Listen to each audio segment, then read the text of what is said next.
Hello, Bentendo here. I'm out taking a really nice walk, having a really good day actually. I've had a tough few months, been through some tough things, recovering from substance abuse, trying to find reasons to live. Things have been terrible. Speaking of terribles, Roadhouse. I'm here in Pahrump, Nevada, and I'm walking to my 12-step meeting.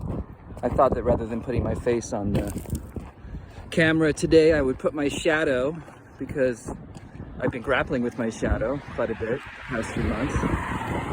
And as I'm walking, I'm kind of having this realization that walking is so powerful and so important.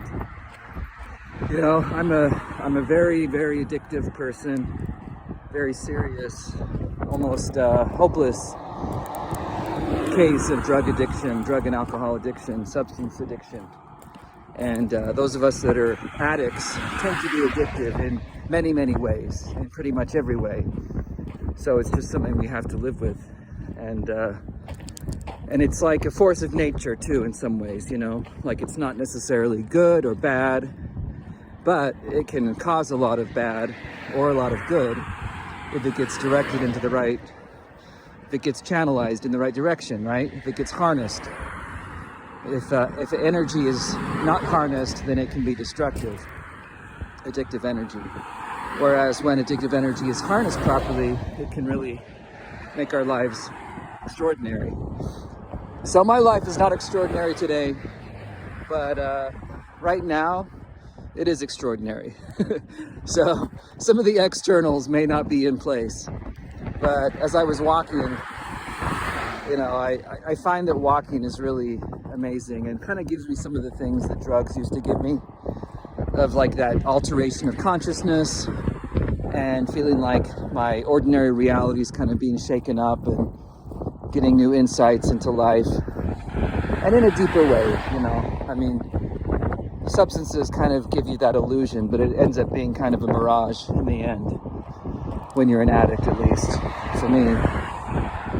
Whereas going on a long walk, I mean, that's something that's been around since ancient times, you know.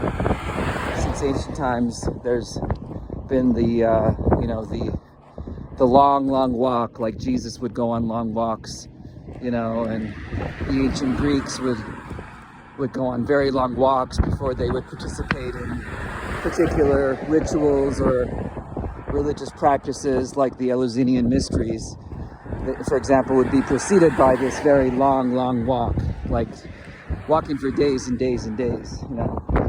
So I'm rediscovering walking, and I don't have much time to do that on my work days, but on my days off I find it's a really great thing to do to fill my time, because it's not easy coming out of that addiction and so on.